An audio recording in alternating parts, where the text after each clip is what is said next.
think we got it this time. How are you? So again, new attempt at using technology, Facebook technology, which of course is never completely smooth, even though we tested a zillion times. So the one way we did not test it was me using my handy dandy little microphone, and apparently that was the culprit because everybody else could hear her and see her, but I couldn't. So we're gonna try it again. So just waiting for Catherine to find her way to us again. Let me see if I can invite her. I can. Hold on. Catherine. If I spelled her name right, that would be even better. Invite. All right. Any second, she should be here. So as we were saying before, the local elections are the most important. And Catherine, we were able to finally get in touch with her this morning, and she was anxious to get to know you guys and to speak to you guys and for us to interview her. So we, of course, love to do it. We want to make sure everybody knows what their options are when they get to the polls on election day. And she is running for legislator for the 17th district, and she'll be here any second. I see Diane. Okay, so she's running for legislator for the 17th district. Her opponent is Tom Donnelly. So we did a zillion interviews. We've done, this will be, I think, our 14th. But out of the 6, which are for, including this one, which is for our county legislator, you really just have to focus on the 2 that are for your area. So this is the 17th district, and 16th and 17th district lines have definitely changed in this coming election. So you may have ended up, hi Dana, you may have ended up being kind of like shuffled around from one to the other. So the best way for you to figure it out who your legislator is for this upcoming election is to keep an eye on the postcards that are coming in the mail, because those postcards are correct. So if you're getting a postcard for Tom Donnelly or for Catherine here, Corella, then these are your candidates in your district. So we're just waiting. I see Dick Holmes. So I'm going to send her another invite. Nope, that's not the right one.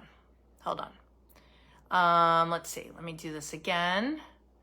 It says I sent it to Catherine. I don't know. So this election season has been very robust for us. We've had a lot of going on. We've gotten to many of the Meet the Candidates events, a lot of them. Okay, Diane's sharing the link right there for your voter lookup to see what your ballot looks like. A couple weeks ago when I tried it for myself, when we started doing these interviews, I actually couldn't find my region, but maybe by now for a county legislator, so maybe by now they fixed that, hopefully, which will be great. Catherine, hopefully, I think you're there, I hope. We've been chatting and texting and all that, and she said she's ready. So just waiting for the technology to catch up. I hope you guys have had a beautiful day, a beautiful weekend. The weather was pretty good, so that was good. Yay, I see you. Okay, great. Ready? Here we go. Okay, send invite. Okay, invite like number 9. Okay, it says adding. I have this weird hair thing going on. Okay, I hear you. Okay. But I don't see you. I just see your profile photo. Oh no! Hold on. Let me see. Let me see again. It says bring them on video. I'm going to click it again. Okay. No. Wait. Send invite. Okay. Unable to add guests because you're already here. Or maybe like before other people could see you, I was seeing this. I was seeing your profile photo. Let me see, Dana or Diane, can you comment if you can see Catherine's video? And you're gone. Dang it. Okay, here we go. Let's try it again. Bring them on video. Send invite.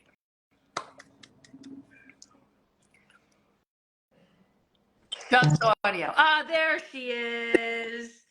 We did it! I am the most technology inept person. Let me tell you, Facebook doesn't make it easy, as you fully have become aware for the last like 3 hours of us trying to get this to work. This damn thing This damn thing. You would think this little microphone and this dongle that we use all the time doing Facebook Live, but You for know some what? reason, I podcast and I have the same issue, ah, so I understand. where's your podcast? Is it on YouTube? No, actually, it's on every platform: Apple, Google, iHeart, Alexa. It's everywhere. Very good. And do you have what's your topic for your podcast? Women. Very good. All right. So why don't you give us a little idea of your background? Let's do a little introduction. You're running for the 17th Legislative District for Suffolk County Legislator. I'm just adjusting so my head is very quite simple. I was born and raised in Los Angeles, California. I've been living here on Long Island for the past 17 years. I had my 5th child, and I have been living here. I have 5 kids. The first marriage, 4 kids.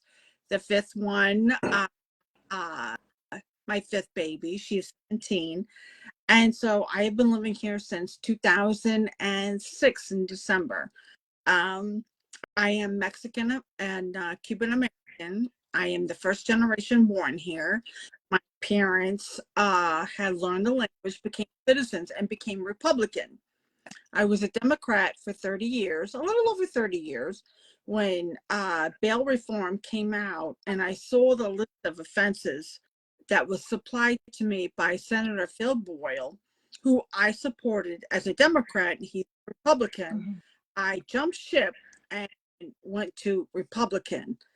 I think I always was a closet Republican because my parents were Republican. As I became 18, I went against my parents and became Democratic. However, I do have those Hispanic Republican values, meaning I do believe in working for what you have and what you want to obtain. I am tough on crime, and I do believe in working for what you want to achieve in life. So I transferred and became a Republican, wanting to go into politics because of bail reform. Very good. So do you live in the town of Huntington? I live in the town of Babylon. However, because of my podcast, which is Her-Community, the number 2, I am all over in Huntington and the town of Islip and Babylon, because I made it Suffolk County exclusive.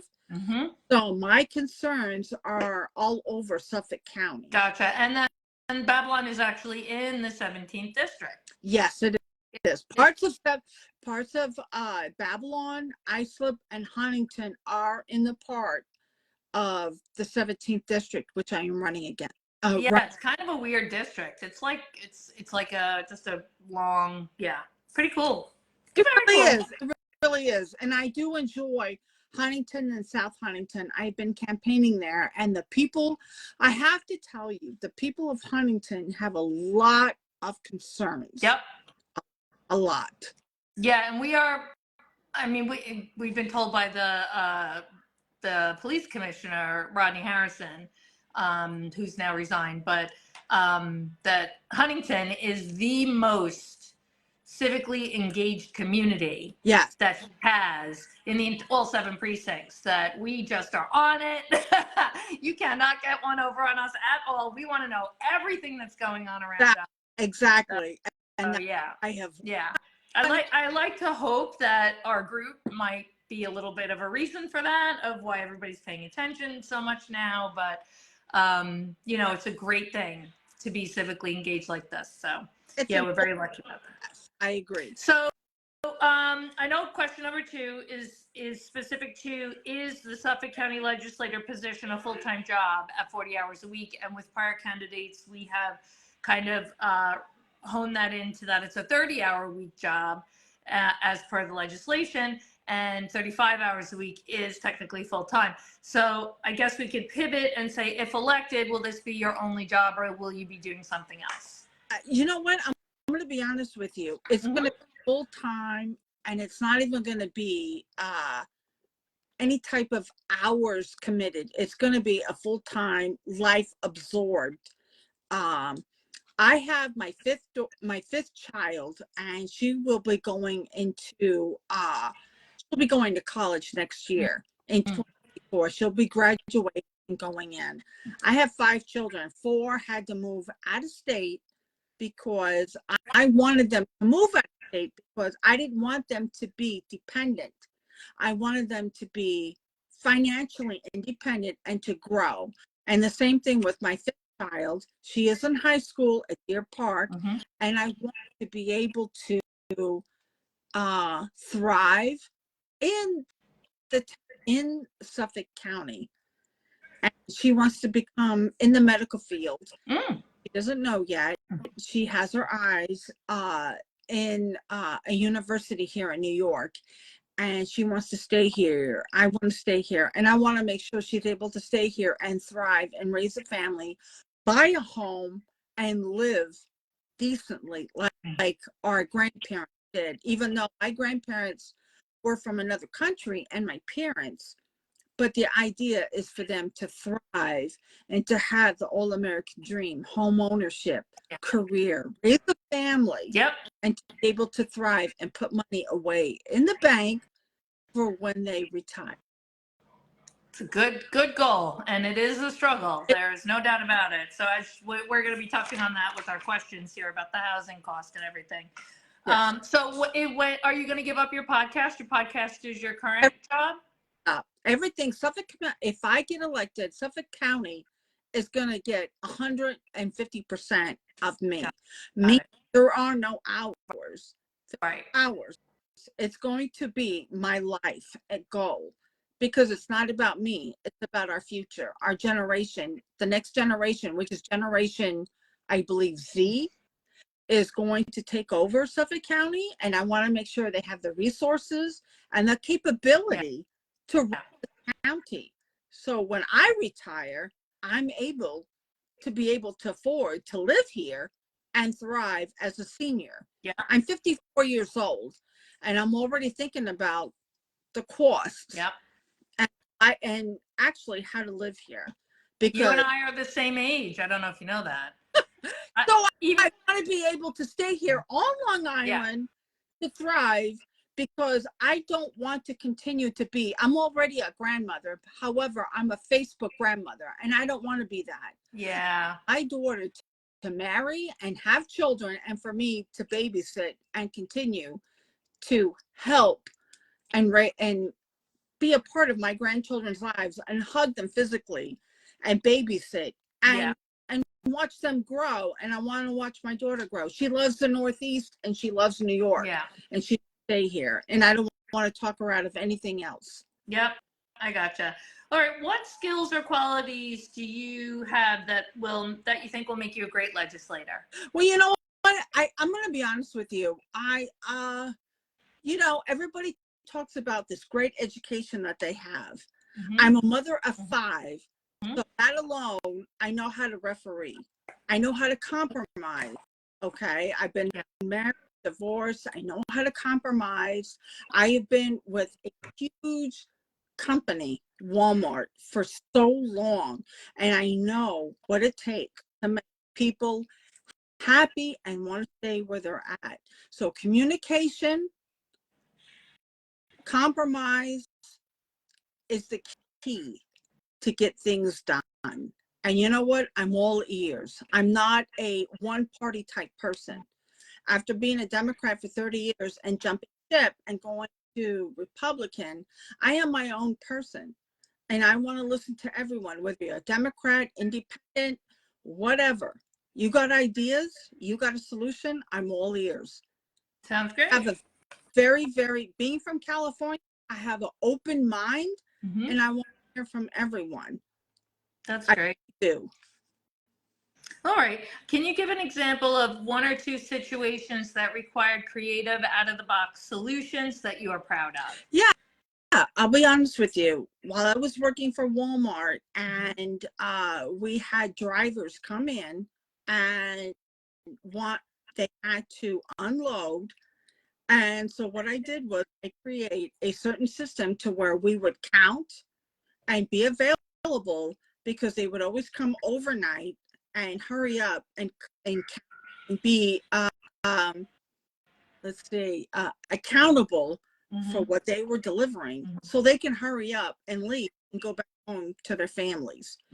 So we would take a word for what they had, so they can hurry up and leave instead of waiting to get validation. Right. And hurry up and count, so they can hurry up and return to their families. So I implemented that while I was pregnant with my 5th one, because it would just take forever for them to wait.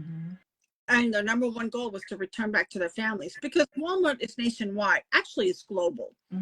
So I wanted to hurry up and submit the paperwork. So I help create a system to where we can go ahead and submit the accountability of the products that they were bringing.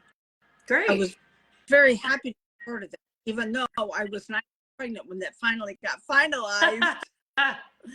I hear you. Yeah, I ran the inventory system. But I know what it's like, because working overnights, it took me away from my kids. Yeah. However, I know what it was like for them to hurry up to get back on the road, for them to get back to their family. Yeah, exactly. Okay, that's good. All right. So, did you have another one you wanted to share, or is that good? It's always the same. Working for a conglomerate company such as Walmart, which I'm very proud to be a part of. I know a lot of people like to bash Walmart, but if you're a hard worker, they want to move you up. And I was always accommodating to hourly employees. I was always salaried. However, to accommodate the hourly, once you accommodate them, they are loyal employees and want to return back to work. So even though my personal life suffered because of that, but because they were actually wanting to accommodate to whatever I put out, because of what the conglomerate wanted, whether it was call out sick or because they had family obligations, holidays, it was worth it, because the retention was very much worth it. And my kids have always understood that work came first, because if I didn't have work, I couldn't afford to accommodate them. Yeah. So it's very important to accommodate people who work under you. And it doesn't matter what position they hold, because they will be loyal to you if you accommodate them. And that's what I've always learned to do. Very good. All right, that sounds good. So the next question is about affordable housing. So I always preface this. Oh, you know what? I think we skipped question number 1. Did we? No, we did that one. I'm so out of it. I mean, you can't hear it, but I actually have like a terrible head cold that's brewing. It's like making me very brain foggy, but okay, we have the questions here. Okay, next question is on affordable housing. So with all of the candidates, I've been explaining the same thing when we do the interviews. So affordable housing is actually, the technical term for it is a HUD federal formula that they use to calculate kind of like a discounted housing. So it's been around since the 60s and no one can change it. It is like just locked in unless we start working with our federal officials to try and get them to revise or change the formula.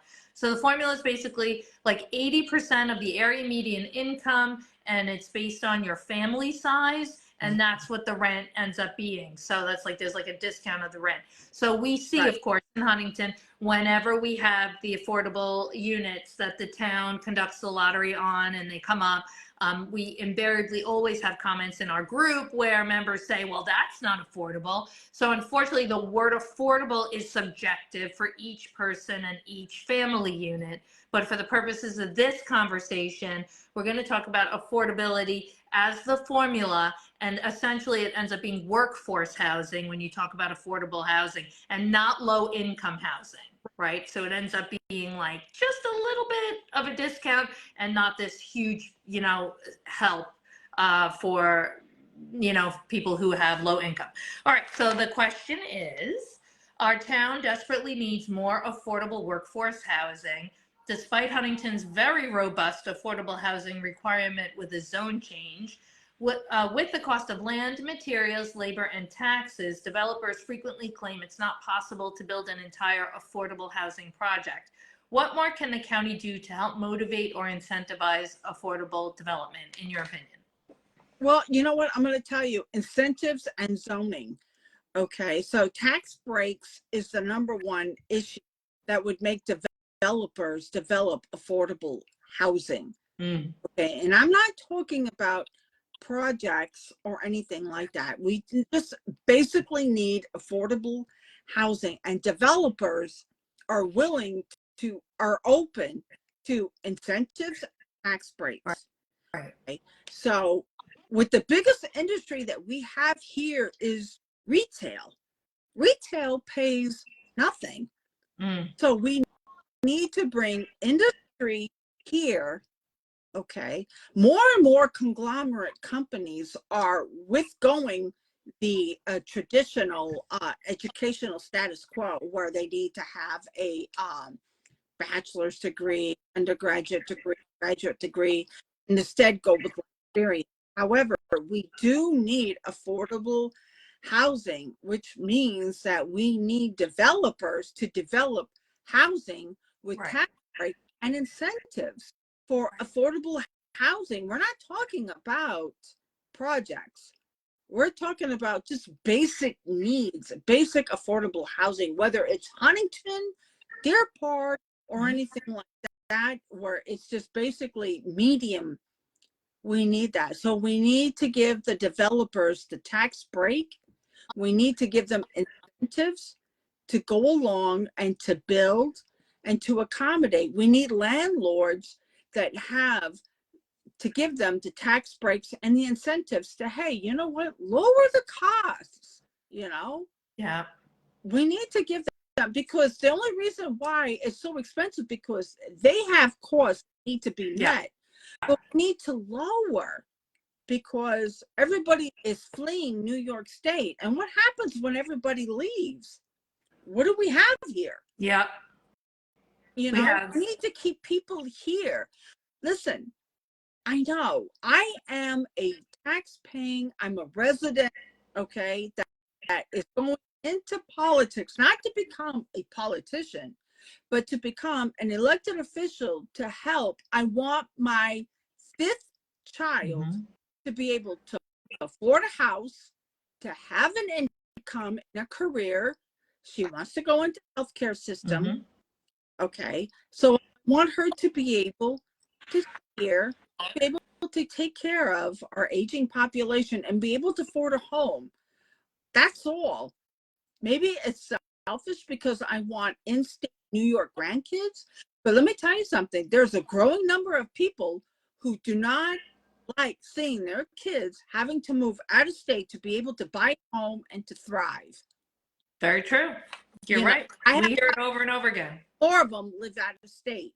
Yep. Do I want the 5th one to move out of state? No. It's time to jump in, and instead of congregating with our family and complaining about the government, I want to jump in and try to help make not just my kids, but your kids as well, to be able to stay here and buy a home and work here and thrive, to be able to buy groceries, buy a car, buy a home, and live without having to move in with mom and dad or grandpa and grandma.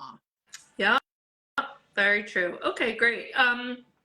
For the last decade, we have had at least one of our Huntington legislators on the county's Public Safety Committee, and if elected, we would consider you a Huntington legislator because we're in your district. Correct.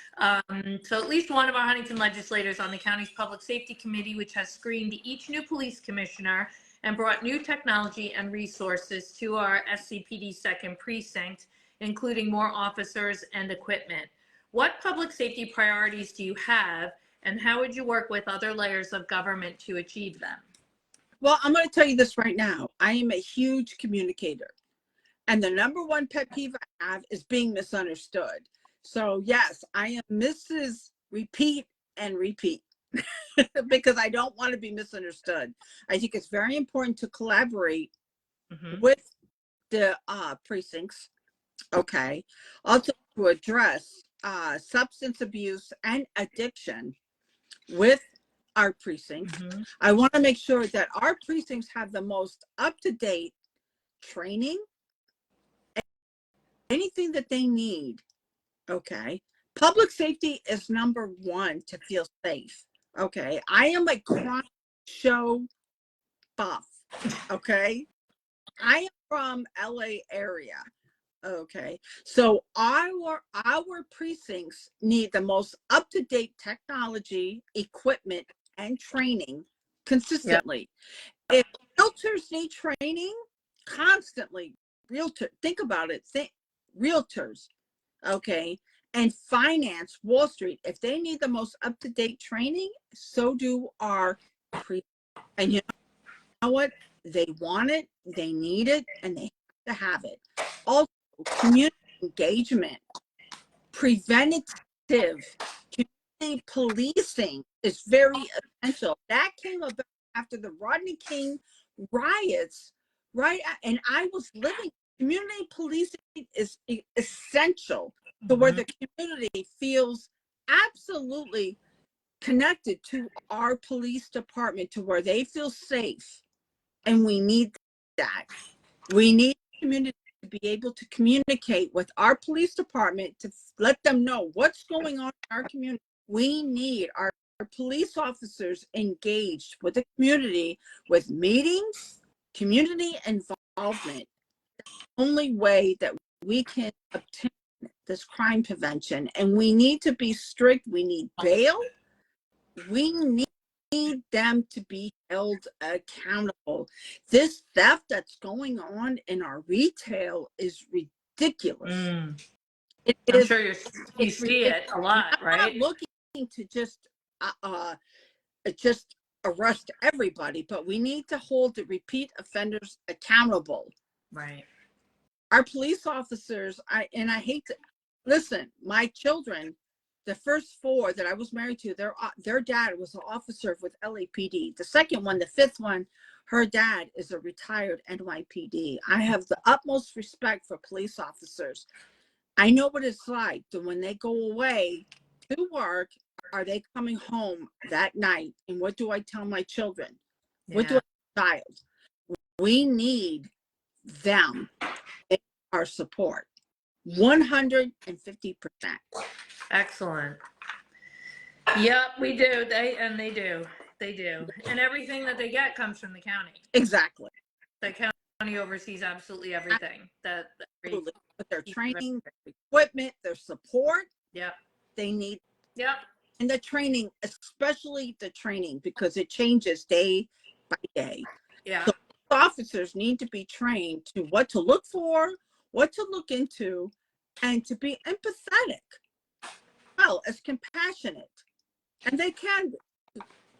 How many districts are in your area? I was just thinking about it.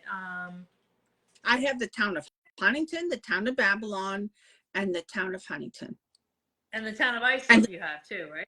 Islip, I'm sorry if I missed that. So is that 3 police districts? It's 3 districts. 3 precincts, I mean?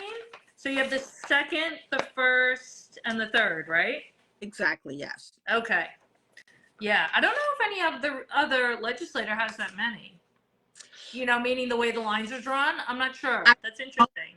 Because of the way the redistricting happened. Yeah. You know, which is pretty big. But it doesn't matter. Whichever, you know what? I really truly believe that the police department cleaned our, because the majority of them are in it for the good. Yeah, definitely. 100%. I completely agree with that. I don't know if you know much about our group, but we are a neighborhood watch for the 2nd precinct. Neighborhood watch is especially important. Yeah. I have a senior that lives right across the street from me. And if I see anything off, I'm calling her son and I'm checking to make sure she's all right. Yes, I'm a nosy neighbor, but nosy neighbors are good. Yeah, they are. I agree. We have to look out for each other. Yes, yeah.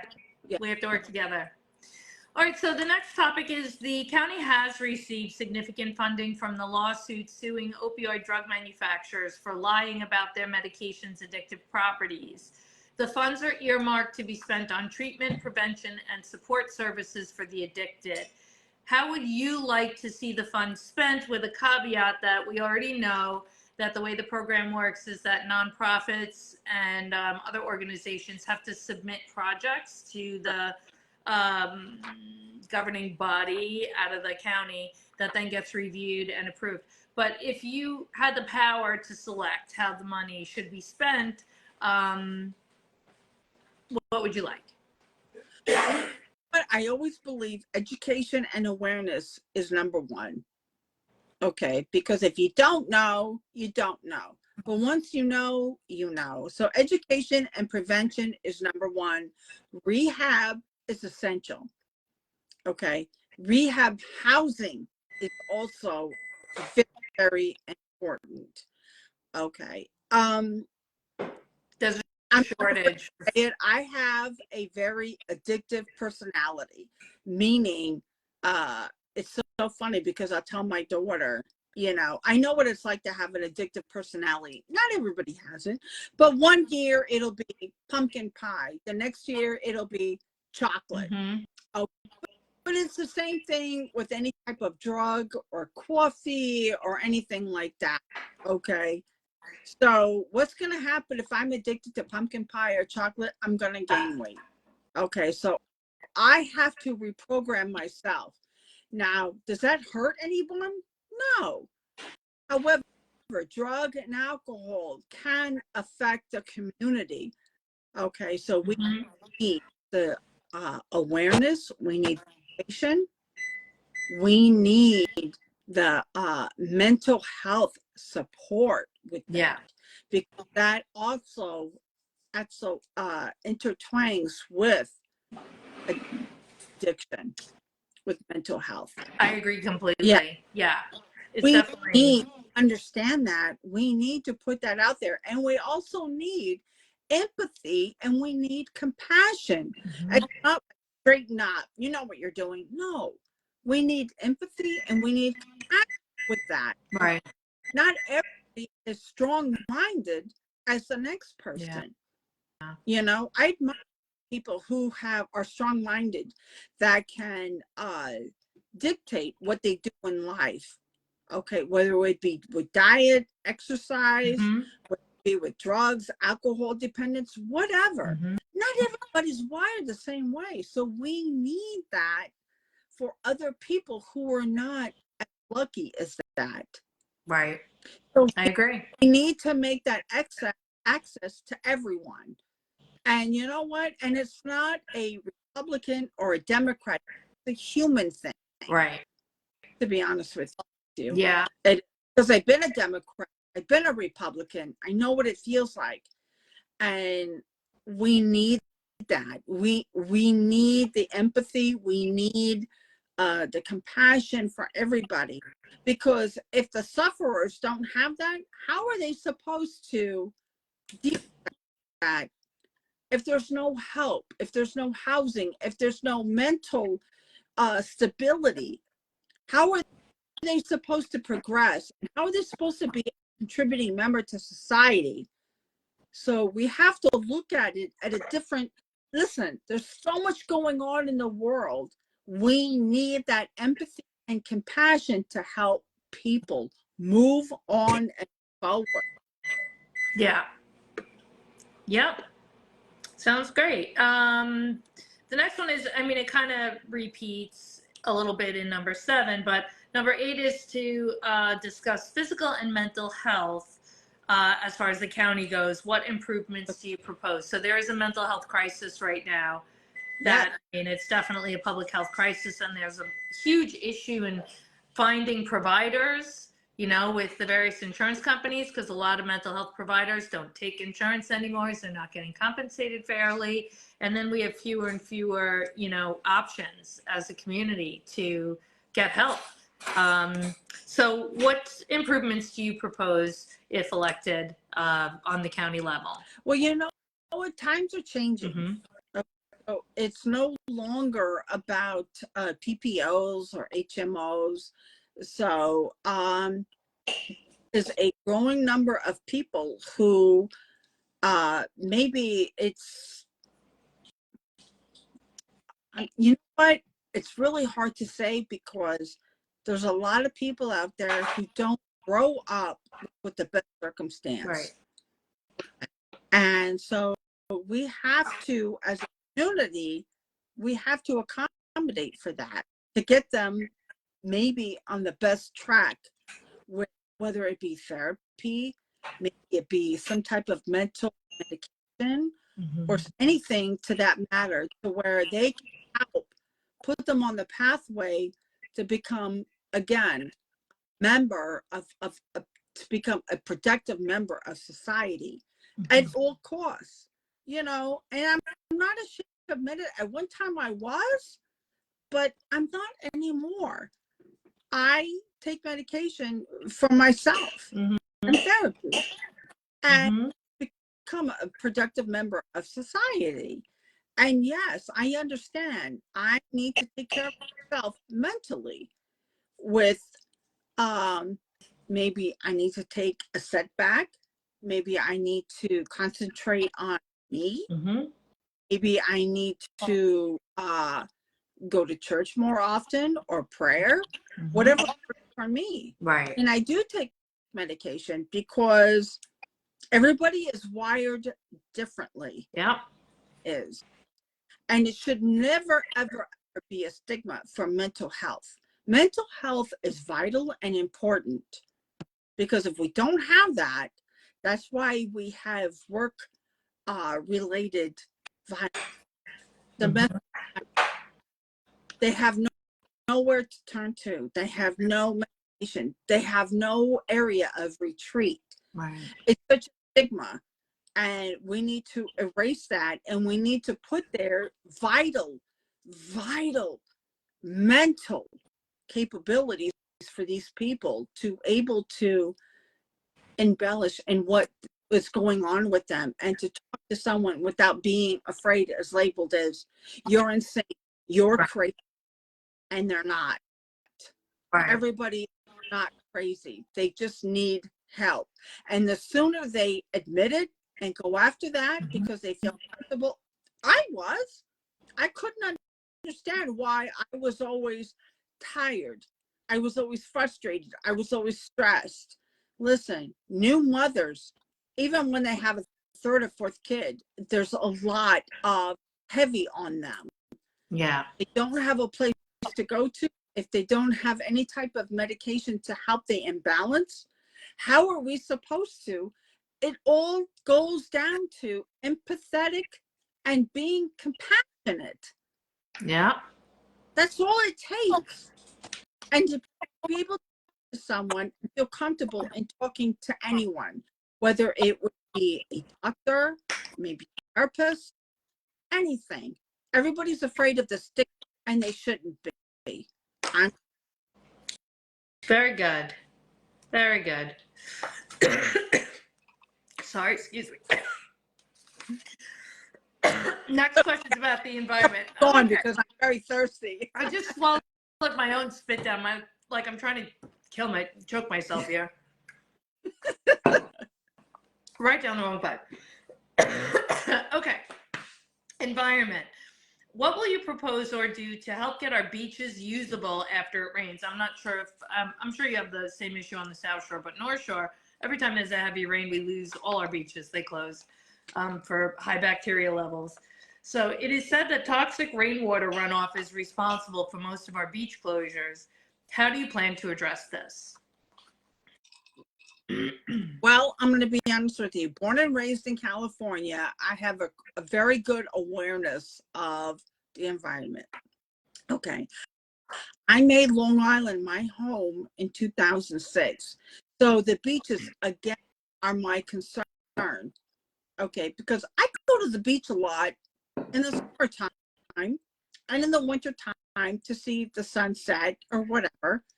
Okay, so with the environment, proactive measures and responsive action is very important. Okay, so I put my notes here because stormwater management with stormwater retention basins are very important. Okay, so I put beach cleanups and maintenance, establish a beach cleanup regularly, and not for photo ops for politicians or whatever. I'm talking about, I participated in beach cleanup. My daughter, who is 17, has participated and gotten an award for beach cleanups. But you know what? It's very important. Don't dump your trash on the sand. Just get receptacles to put your put your trash in. Yeah. I always bring a bag to put my trash in, to where whatever I have, whether it's my water container or my trash or whatever. I love the beach. Let's see. I grew up in the 70s where the crying Indian was always there. I make sure, or oh yes, the post. yes. Don't pollute. Okay, please take the garbage with you. Okay, it's not that hard. Right. It isn't. Okay, you're talking to someone who was born and raised in California, who's coming to New York. I do that. I carry the garbage with me. We need to create also to establish a public awareness and education about beaches and how important they are to us. Okay. And our economy. Yes, we live here. I like going to the beach knowing it's beautiful. I don't want to see garbage. There's no reason to see garbage anywhere on the beach. There's plenty of receptacles. There's plenty of everything to keep your garbage with you. If I can do it, and I get overwhelmed very easily, okay, if I can do it, you can do it. Okay, take the garbage with you. Okay, recycle it. We're all at the age where we can recycle. It's not like it's nothing new to us. We're here to save the planet, to save Long Island, to save Suffolk County. Come on.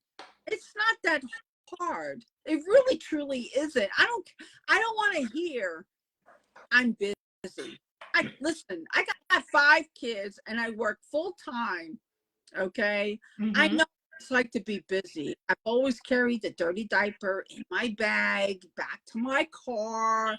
I've always carried the wipes, the trash, whatever, back to the car. Even my parents in California, before it was even known to recycle or carry the trash with you, they taught us the same thing. Take the trash with you. It's not, come on now. Just take accountability and don't litter. The beaches are beautiful. They're us to enjoy the sunset, the sunrise. Yeah. Come on. What else? I really don't know what else to say to that. No, that's good. That's good. That's good. And I don't know if anybody else remembers this. I mean, I'm also 54. So when I was a kid, but I've lived in New York my whole life. I remember being a kid and being on the expressway with my parents, and like regularly you'd see the window roll down and whoop, people would throw out like their fast food containers on the expressway, throwing cigarettes out the window, throwing drink containers, taking their garbage and just, like the ashtray, just dumping it out in parking lots and stuff. And I mean, as a society, I think we've come a long way from that.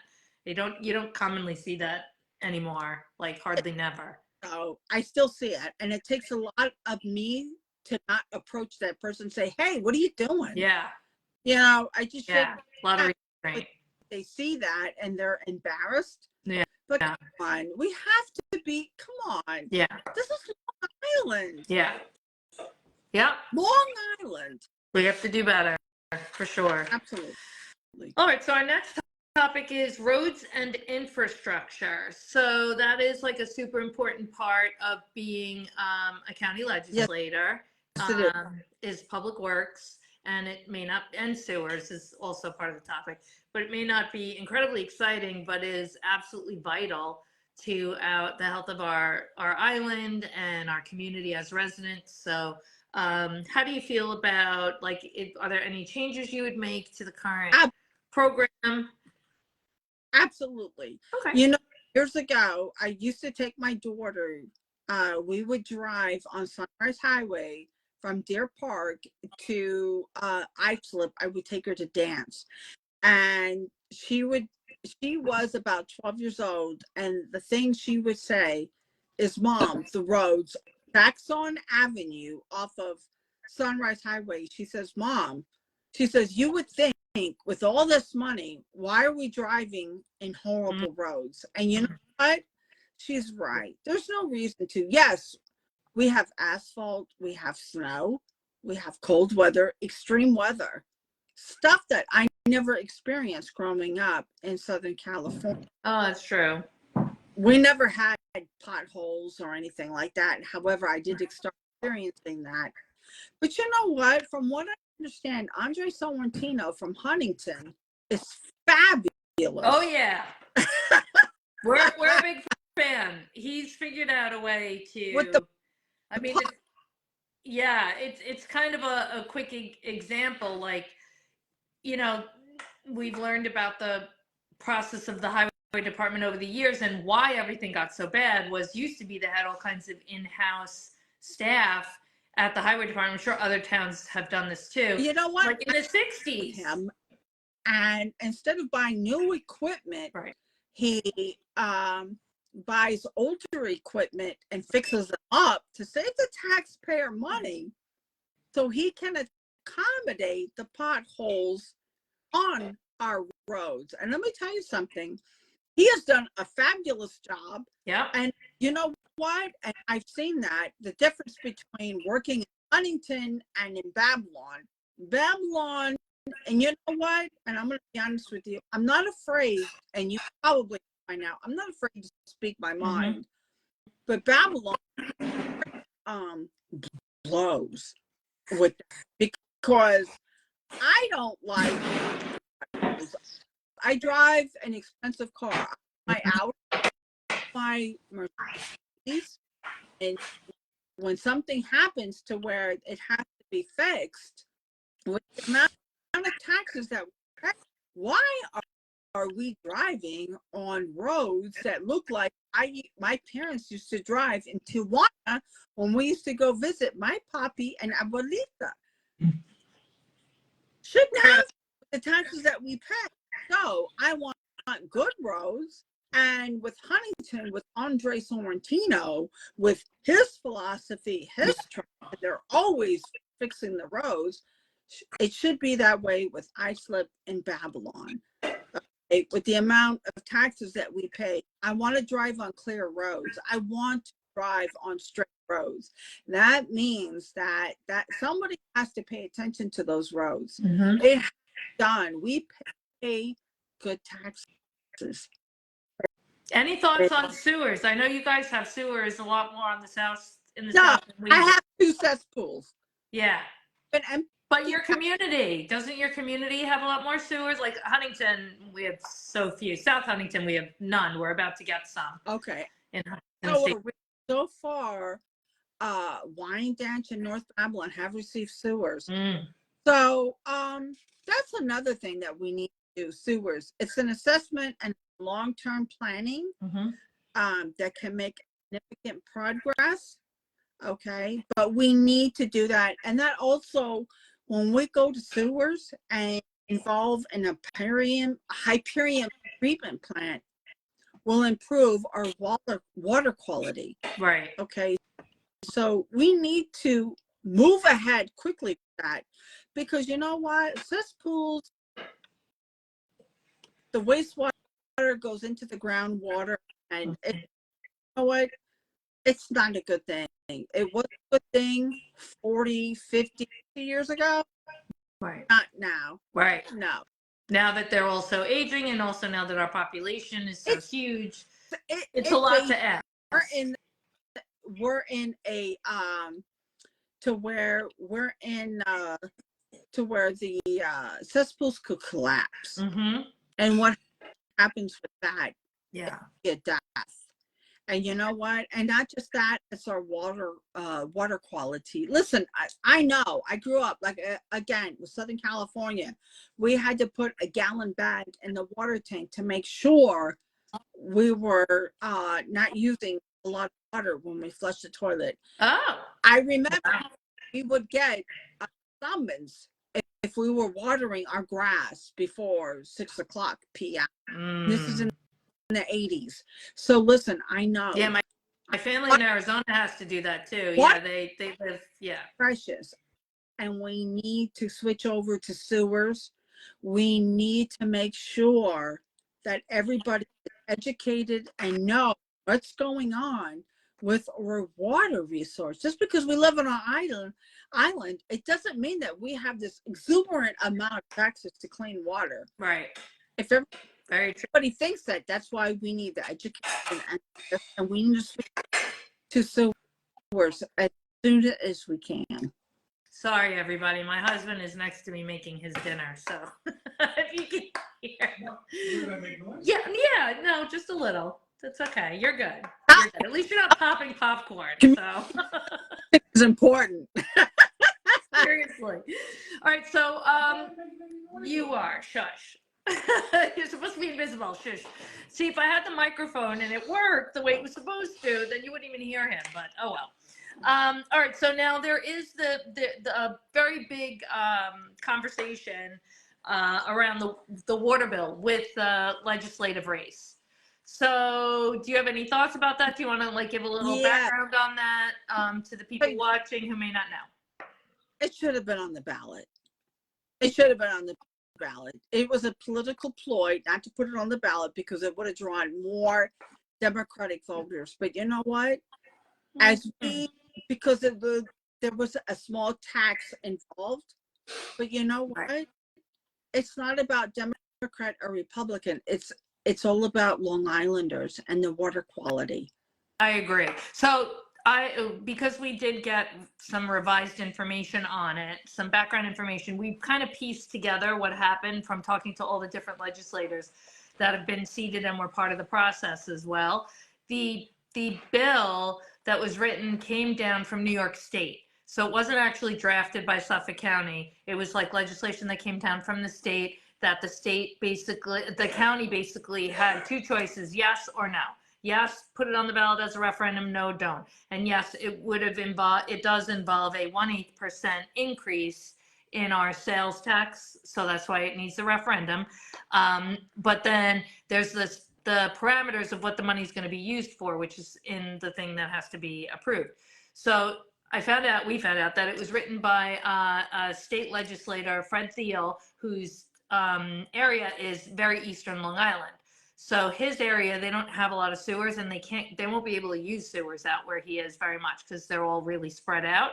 So he wrote the bill where half the bill everybody's in favor for, which is to even out the sewer, like make a county sewer district instead of all the individual sewer districts, so that the bills for the sewer district are more level, like everybody pays the same instead of one district paying like, $1,300 and another district paying a couple $100 per household for their sewers. So that's one half. Everybody agreed on that. The other piece that's the contention we learned was where the rest of the money is, where the money is going to be spent. So the way it's written right now, 3/4 of the money was to be reserved for people who want to put those new cesspool systems in, the environmentally friendly cesspool. They're called IA systems. And then 1/4 of the money was to be used for sewers, right? So in Fred's district, he doesn't need that. That makes sense because if he wrote it for his district, it is going to be for all of Long Island, all of Suffolk County. But it makes sense that he would have written it that way. So I believe the big conversation among the legislators, so we heard back and forth both sides, is the question about this split, right? So if we approve that, really Western towns need sewers more than the IA systems, and sewers are a lot more expensive. So we need both. We need both, to be fair. But this little stretch in Huntington Station is $66 million, right? So it's a lot of money. And then what's going to happen is the more areas we sewer, then it's going to hit the taxpayer more and more and more. So then, it's like a double whammy. Anyway, so we're just saying this is all sides of the conversation. So there is a match from, the state funding match, where as much as we raise, then it'll be matched. I'm not sure if it's a federal program or a state program, but there's a match. And there is a missed opportunity right now this year by not approving the legislation and not putting it on the ballot for Tuesday, right, for the referendum. That is a missed opportunity. So the legislature, instead, the status is that they spoke to the official Fred Thiel, who authored the bill, and he has agreed to work with them to modify it. But it can't be modified until after the state is back in session, which is January. So that's kind of why we missed the window, is that it couldn't be like done right there on the fly. So that's the decision that they made. It's not done. It's still in progress, and it's being revised. So that's the updated decision we have. And, there's strong feelings on all sides, even on our own team. Strong feelings on all sides about should it have been done now, tried to amend it later, blah, blah, blah. But then the question is, can they really amend it if you're putting it on a referendum with that percent split, right? For the voters to go, okay, I'm okay with 75% for the IA, 25% for sewers, and then a year later you go to change it? You know what? I look at it this way, and plain and simple, as a taxpayer and a resident of Suffolk County, there's plenty of money. Okay? Get the sewers in. Stop. Okay?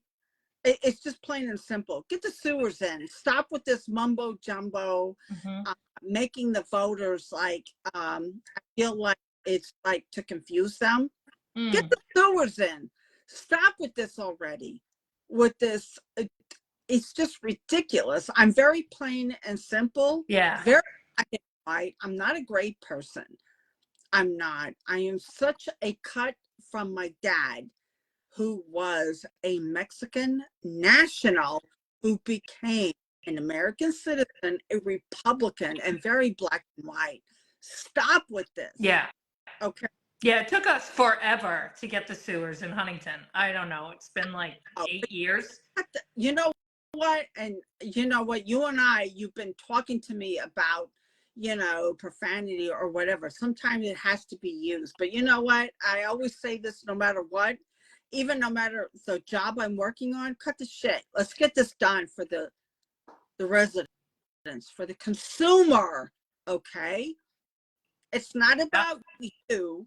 Yeah. It's about the residents who pay the tax, who pay your salary. Yep. Okay? Because if I were to win the election, you are my boss. Yeah. I have to do what you want, not what I want, what you want, and what's beneficial to the taxpayer who is paying me. Okay? It's just black and white. I don't believe in lip service. I don't believe in catering to the person or the company or the organization that donated to the campaign. It's about me putting out there what the residents want.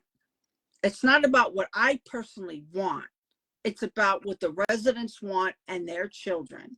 Okay. That's how I see it. Very good. And white. There's no gray area. We need sewers. We need treatment plants. Yeah. We need to protect our beaches. We need to have affordable housing. Okay. There's nothing about that is even on the table. We need that. I am a New Yorker for 17 years. I'm not going anywhere. And this is the way it is. We have to change our way of thinking to move forward as a New Yorker, as a Long Islander, as a Suffolk County resident. We don't need people moving out. We need companies moving in so they provide decent jobs, and not just retail, just provide. We rely heavily on healthcare. That's ridiculous. Yeah. Come on, let's move forward, Suffolk County. Let's go forward. You know that as well as I do. We got to think of new ways. Times are changing. 2024 is coming really soon, in a few months. Yep. Let's start thinking of new ways, okay? We need to build a trust fund for Suffolk County for affordable housing. People will be able to afford a simple house. If you want to buy a mansion, that's great. Okay, that means you're doing well in life. I'm talking about the average Schmo who want to be able to buy a 3-bedroom, 2-bath house with 3.2 kids, a pet, you know? Come on. Yeah. Is it really that hard? I don't think so. I really don't. Sorry, black and white. Sorry. So the last question is, my senior years, I want to be able to afford an apartment that's not almost $4,000. right. Yeah, they're very much. The last question is there a question or topic that you wish we'd asked but didn't? Let's discuss. Yeah, ask about my family and why I'm here on Long Island. You know what? I get so much email and Facebook messaging and Instagram messaging. And they always say, why are you here? And you know what? I tell them, Long Island is beautiful. Suffolk County is gorgeous. The store. And you know what? I'm going to do whatever I can. And if I don't win this election, I'll tell you what, I'm back again, baby. I'll try again. Okay? I will try again. Nothing against my opponent. Nothing. Because I think my opponent is a great person. Okay, but we have different values. But you know what? I'm always going to try and make this place a great place to live in, because I'll tell you what, I want my daughter and I want your kid to be able to afford a home here, and to have their kids, your grandkids, to be able to enjoy the quality of life that we have here and always make improvements. It doesn't suck where we live, but you know what? Like it says, there's always room for improvement. Yeah. And we do it. We can do it as a community. Whether you're in the town of Huntington, the town of Islip, the town of Babylon, listen, we can all work together and make improvements, whether you're Republican or Democrat, independent, socialist, whatever it is. Let's work together. Come on, guys. We can do it. Come on. Communication and compromise is the key. Okay? Very good. Well, thank you so much for joining us tonight, Catherine. It was wonderful to get to know you. You know, from being based out of Babylon, we didn't really know much about you over here. So it's good to hear about your views. And yeah, so everybody, super important. Got to go out and vote on Tuesday, 100%. And you know, we have. I might tell everybody, please don't vote party lines. Read the candidate, and if they share the same values that you do, vote for them. I don't believe in voting party lines. Agreed. You got to vote for the candidate with the heart and with the intention. Exactly. I say that all the time. Vote people, not party, because that's what's going to change your town. Yeah. All right. Thanks so much, Catherine. Thanks for your patience with all the technology blips too. Sorry about that. No, you've been an absolute angel. I've been communicating with you all day, and you are so awesome. And thank you for letting me. You got it. You're welcome. All right. Bye-bye. You're welcome. Okay, bye-bye.